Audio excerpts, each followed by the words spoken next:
मत कर्मकृन् मत परमो मत भक्तः संगवर्जितः निर्वैरः सर्वभूतेषु यः स मामेति Pandav.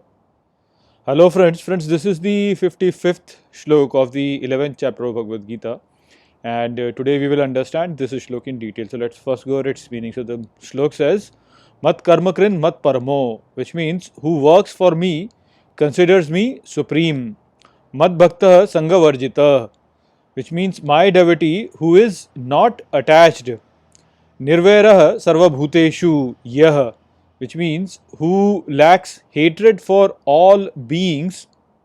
Samameti Pandava, which means comes near me, O Pandav. So Shri Krishna concludes the 11th chapter of Bhagavad Gita by telling Arjun about the characteristics of a true devotee of Shri Krishna. So he says that my devotee only works for me. He considers me supreme. He is not attached to anything in this world, and he lacks hatred for all beings.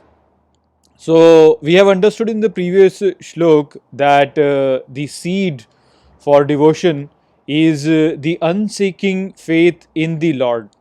So if a devotee knows that the Lord is always looking after him, then he will naturally become like a person who has been described over here by Sri Krishna. So you can understand this from the traditional relationship in a marriage between a husband and a wife. So in a traditional Hindu marriage, the wife takes up the vow to remain committed to her husband, and the husband takes up the vow to protect his wife and fulfill all her genuine requirements. So whatever she needs which are genuine, he takes up the responsibility to fulfill them. So now you have to note over here that with the advent of technology and how the modern society has been progressing, this kind of a relationship is no longer present, because the women are becoming more and more independent and they can fulfill their own requirements by themselves, because they are also working nowadays. So they are in the working force, and also the state has become very powerful these days. So the state can provide the protection to the women. So the traditional role of a husband and a wife actually is now becoming obsolete. But for our particular example, we can still use this traditional relationship to understand the relationship between the devotee and the God. So basically, the relationship between the husband and the wife in a traditional sense is very similar to the relationship between the devotee and the Lord. So just like how the wife is putting her commitment to her husband, and the husband then takes up the commitment of taking care of all her needs and helping her. In the same manner, when a devotee commits to the Lord and he submits all his things to the Lord, he basically says that all my actions are for you, and my will is nothing, or my will is basically the same as your will. So when a devotee surrenders like that for the Lord, then the Lord takes up the responsibility to take care of all the needs of the devotee. The only difference between the husband and the Lord is that the husband is a human, so his willpower is limited, while the Lord is supreme, so his willpower always prevails. So there lies the benefit in terms of submission to the Lord.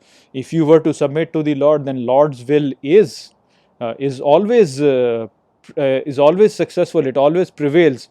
So the well-being of the devotee therefore is assured if he makes a submission to the will of the Lord.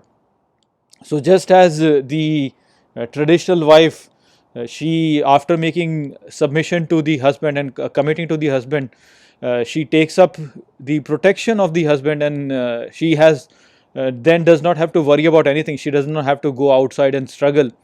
She just puts her focus in terms of serving her husband. In the same manner, when a devotee is submitting to the will of the Lord, he doesn't really have to worry about anything. He just focuses on keeping the Lord happy, serving the Lord, and all his needs are taken care of by the Lord. So he doesn't really have to worry about anything. He only has to worry about serving the Lord. So in order to earn this protection of the Lord, a person has to completely surrender his will to the will of the Lord. So he performs all his actions for the Lord. He considers his Lord to be the supreme, and he basically then in that process attains the protection of the Lord, and he knows that no matter what happens, the Lord is always there to protect him. So with such a reassurance from the Lord, of course he becomes pretty carefree. And a person who becomes carefree will not really have any sort of conflict with anybody else. So his life becomes very, very easy then, because he doesn't feel any conflict or any sort of enmity towards anybody. He just focuses on keeping the Lord happy, serving the Lord, and he just enjoys the grace of the Lord. So when he attains the grace of the Lord, his life becomes easier and easier and easier, and so his devotion towards Lord becomes stronger and stronger and stronger. And as his devotion becomes strong, his life becomes easy, and so this sort of a positive cycle takes up his life, and basically he becomes more and more near to the Lord. So this is the position we should all strive to place ourselves in, to move closer to him by becoming devoted to him, by having the faith in him. If we have doubt, then the doubt is the one which basically becomes the problem. It is the one which creates the downward cycle of our fall. But if we don't doubt and we have faith in him, then slowly and slowly and slowly we start to move up and up and up, and our life becomes easier and easier and easier. So that was the message of this shlok. I hope that I have explained this shlok well to you.